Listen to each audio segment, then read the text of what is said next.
कि हम काहू की चमड़ी दमड़ी के, प्रतिष्ठा के, जाति के, धर्म के साथी नहीं हैं। हम साथी हैं रहनी के। हमारा वही है जो हमारी सी रहनी रहे और हमारो जैसो बने।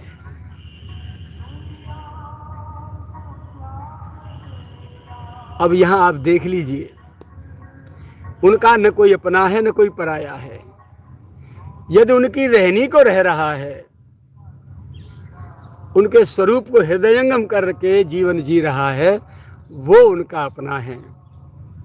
भले ही जीवन में उनके पास एक बार भी नहीं आया हो, भले ही इन आँखों से उनके इस शरीर का पांच भौतिक विग्रह में जिसमें विराजते रहे, उसका भले ही उसने इनकी आँखों ने देख दर्शन नहीं किया हो, भले ही नहीं किया हो।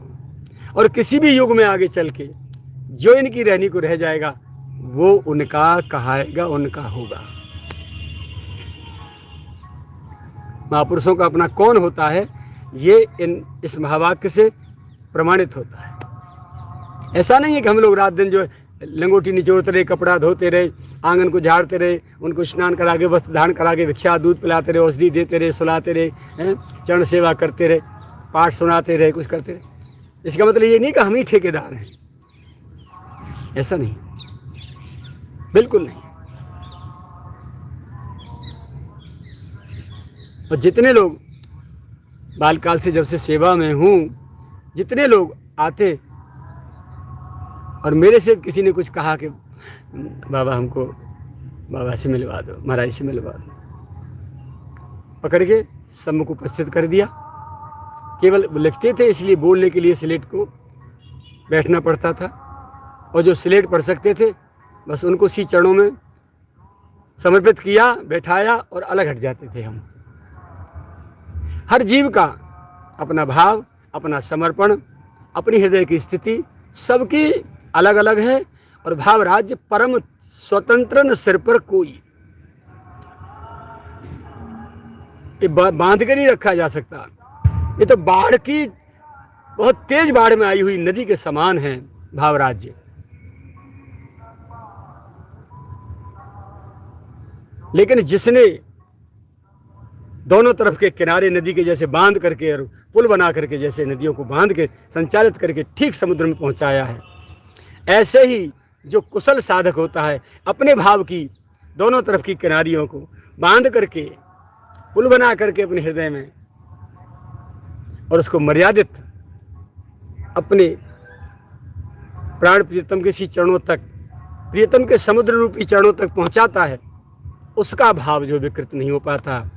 बाकी जो अमर्यादित होकर के तूफान बन के बाढ़ में चलता है, वो खुद भी मरता है और दूसरों को भी मार देता है।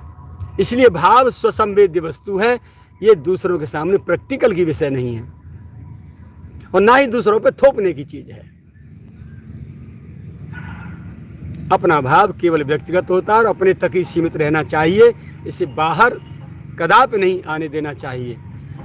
क्योंकि जो बीज जमीन में दबाया जाता है वही अंकुरित होकर पौधा बन के आता है, और जो बाहर पड़ा रह जाता है, कौआ गलगलिया चिड़िया पक्षी खा जाते हैं, या तो रात की ओस में भीग भीग के और दिन की धूप में, रात में फूलता है और दिन में सूख जाता है, धूप से मठरा जाता है और उसका अंकुरण शक्ति समाप्त हो जाती है। तो भाव समाप्त हो जाता है यदि उसका प्रदर्शन हो जाए, क्योंकि भाव तो दर्शन का विषय है, दर्शन की वस्तु है, प्रदर्शन का विषय नहीं। ऐसी बहुत सी घटनाएं आगे आएंगी प्यारे के जीवन में कि भाव को किस तरीके से आचरण किया है उन्होंने, आगे प्रसंग बस सुनाएंगे। आइए चलते हैं। तो पूज्य श्री परम श्रद्धेय उड़िया बाबा जी महाराज भी कहते थे, भैया हमारे पंडित जी तो हमसे भी बड़े महापुरुष हैं, हमसे भी बड़े महात्मा हैं।